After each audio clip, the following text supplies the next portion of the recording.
Ripoti za Chivihi Media zinaruka kutokea ndani ya Manispaa Mtwara Mikindani mkoani Mtwara, ambapo leo Agosti 18, 2026 umoja wa vyama vikuu vya ushirika kutoka kanda ya Ziwa vimefika hapa kwa niaba ya kujifunza kutoka kwa umoja wa vyama vikuu vya ushirika hapa mkoani Mtwara namna wanavyoendesha shughuli zao mbalimbali za ushirika. Mara baada ya mafunzo hayo, viongozi mbalimbali kutoka katika umoja wa vyama vya ushirika kanda ya Ziwa wamepata nafasi ya kuzungumza wakieleza changamoto zinazowakabili katika uendeshaji wa vyama hivyo, lakini kwa namna gani mafunzo haya yatakwenda kuwasaidia. Leonard William Jabalima ni mwenyekiti wa mradi wa pamoja wa vyama vikuu vya pamba. Tumeona kwa vitendo kwamba wenzetu wametoka katika uzalishaji wa tani 240,000 na sasa wanazungumzia tani 600,000.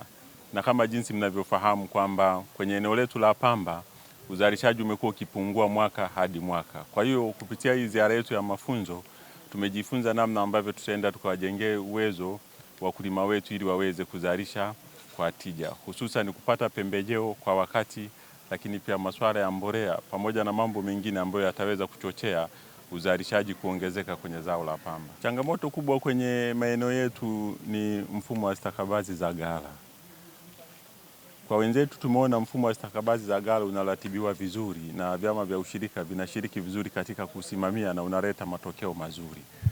Kwetu sisi hiyo tunaiona kama ni changamoto, bado tuna mfumo ule wa aggregation. Kwa hiyo tutaenda pia kushauriana na mamlaka husika kuona namna ambavyo vyama vya ushirika vinaweza kusimamia ipasavyo mfumo wa stakabadhi za ghala na kuwasaidia wakulima ili waweze kupata bei nzuri na kupata faida ya jasho lao. Naitwa Saidi Tangawizi, ni mwenyekiti wa chama kikuu cha ushirika MBCU Mbogwe na Bukombe.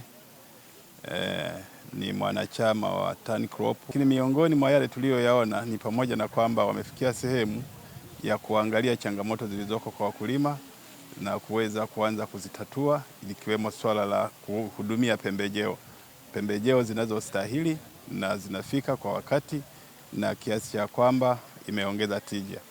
Lakini vile vile tumeweza kuona ni namna gani wameweza kuimarisha huu mfumo wa stakabadhi ghalani ambao sasa hivi unafika sehemu mkulima unampa uhakika wa kipato, lakini vile vile unaweza kuleta natija nyingine ya usimamizi wa zao katika swala la ubora ambao unapelekea sasa kiasi cha bei kuwa shindani ambayo wakulima wananufaika nalo. Lakini sitoshe, tunaona ni namna gani wanufaika wengine jinsi wanavyoweza kupata mapato mazuri katika ukusanyaji, hasa vyama vya msingi, vyama vikuu, sesi za halmashauri wanaweza kupata kwa urahisi, tofauti na wanapokuwa katika masuala ya kujikuta soko holela. Sasa kwa mafanikio hayo tuliyoyaona upande wetu wa joint ya pamba ya TanCrop, ni challenge kwetu kwenda kuhakikisha kwamba tunaweka mazingira mazuri katika kulihudumia zao na kuimarisha sasa yaliyoko katika sekta yetu ya pamba, kuhakikisha nasi tunazitoa zile huduma ambazo wakati mwingine tofauti tuliyoiona huku. Upande wa utoaji wa pembejeo joint ndio anayetoa, lakini upande wetu pembejeo zinatolewa na bodi ya pamba, kiasi ambacho wakati mwingine kunakuwa na mikingamo katika utekelezaji wa majukumu. Tumezungumza na viongozi kutoka katika umoja wa vyama vya ushirika hapa mkoani Mtwara wakieleza mafanikio yao ndani ya miaka 4 tangu kuanzishwa kwa umoja huo. Naitwa Odax Mpunga, ni mwenyekiti wa Korosho Cooperative Joint Enterprise. Ni mradi wa pamoja wa vyama vikuu 6 vinavyosimamia zao la korosho.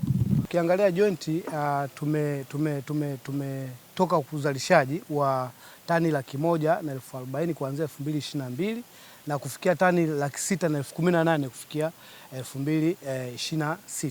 Kwa hiyo sisi kama joint tunajivunia ili ongezeko la uzalishaji, lakini sambamba na pia uzalishaji, ukiangalia hata pembejeo tunazosimamia, tumetoka kusambaza pembejeo sulfa. Kwa mfano tuchukulie sulfa tani 13,000, lakini mwaka jana tumesambaza zaidi ya tani 44,000. Lakini thamani yote ya miaka 4 yote ya hizo pembejeo, maana tunaongelea trilioni 1.3 ambazo tumesambaza hizo pembejeo. Lakini sambamba na hilo, joint kama joint kwa muda mfupi tu tayari tuna gari la ofisi, lakini pia tayari tuna malori 10 ambayo yanaenda kufanya usafirishaji kwenye maeneo yetu ya mazao, lakini pia na pembejeo.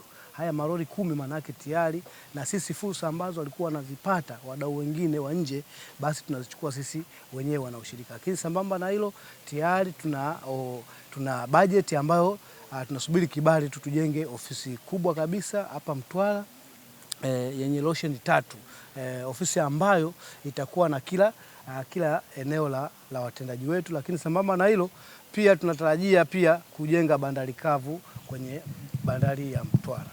Naitwa Mohamed Nasoro, ni meneja mkuu wa Korosho Cooperative Joint Enterprise. Maamuzi ya TANCOPS kutoka Mwanza kuja kujifunza kwenye joint yetu ya Korosho, hii inadhihirisha wazi kwamba Korosho Joint imeweza kwanza kufahamika, kujulikana na kuaminiwa na wadau mbalimbali wanaosimamia sekta ya mazao mengine ukiachilia mbali zao la korosho kama Mwanza.